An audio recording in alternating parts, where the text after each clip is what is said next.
Samuel Lester wasn't just another waiter at the Grove.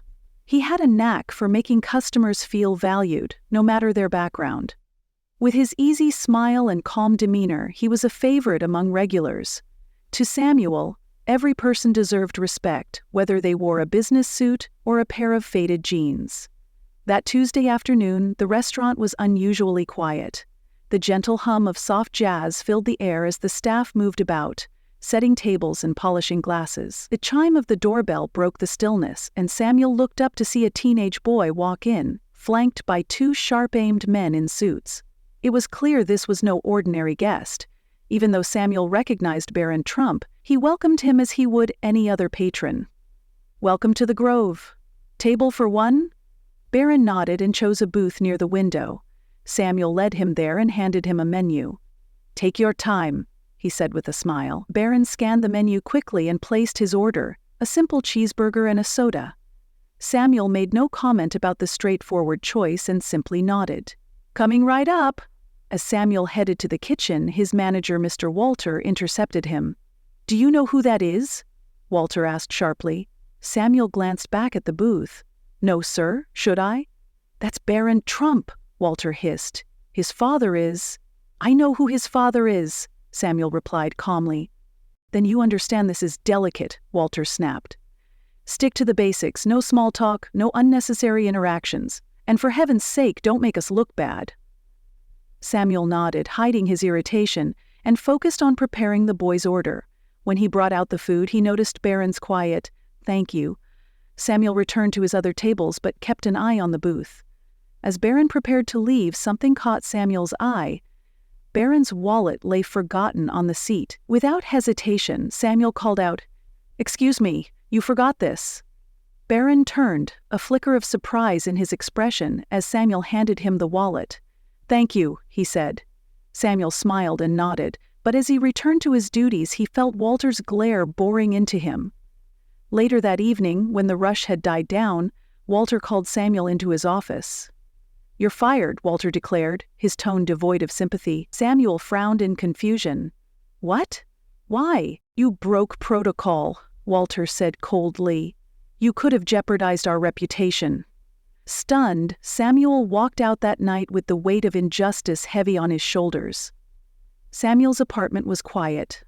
The next morning he sat on his couch, staring at his laptop screen as job listings blurred together. No matter how hard he searched, nothing seemed right. He had poured years into his career at the Grove, and now it was all gone, over something so trivial. Just as he was about to close his laptop, his phone buzzed on the coffee table. The screen displayed an unknown number. "Hello," Samuel answered, expecting a telemarketer or a wrong number.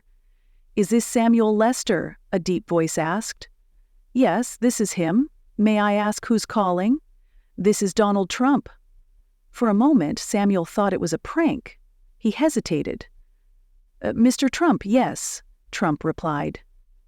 "My son, Barron, told me about what happened at the restaurant yesterday. He said you helped him when he left his wallet behind." Samuel was taken aback. "It wasn't a big deal, sir. Anyone would have done the same." "Well, apparently not," Trump said, "and I heard your manager fired you because of it. That's unacceptable." Samuel remained silent, unsure of what to say. Trump continued, "You seem like a good man, Samuel. I don't tolerate people being punished for doing the right thing. Here's what I'm going to do. I have a position for you at one of my properties. Name the role you want, and we'll make it happen." Samuel blinked, his thoughts racing. I don't know what to say, sir." "Say yes," Trump said. "My assistant will contact you with the details." Before Samuel could respond, the line went dead. He stared at his phone in disbelief, replaying the conversation in his mind. Could this really be happening? The Trump International Hotel was a world Samuel had never imagined stepping into. Towering above the bustling streets, its sleek design and luxurious interior seemed a universe away from the Grove. Samuel adjusted his tie as he walked through the grand revolving doors. A receptionist greeted him warmly. "Mr. Lester, welcome. Mr. Trump has arranged a meeting with our executive team." Inside a conference room with floor-to-ceiling windows, Samuel was introduced to a group of polished professionals. The discussion was thorough but welcoming. They asked him about his background, his skills, and where he saw himself fitting in. By the end of the meeting, Samuel was offered a managerial position in guest relations, a role with responsibilities he had never dreamed of, and a salary that left him speechless. Over the next few weeks, Samuel dove into his new job. The staff respected him, the guests appreciated his dedication, and for the first time in a long time he felt valued. Months passed, and Samuel's life transformed. Then, one evening, he received an invitation he couldn't refuse. A dinner with the Trump family.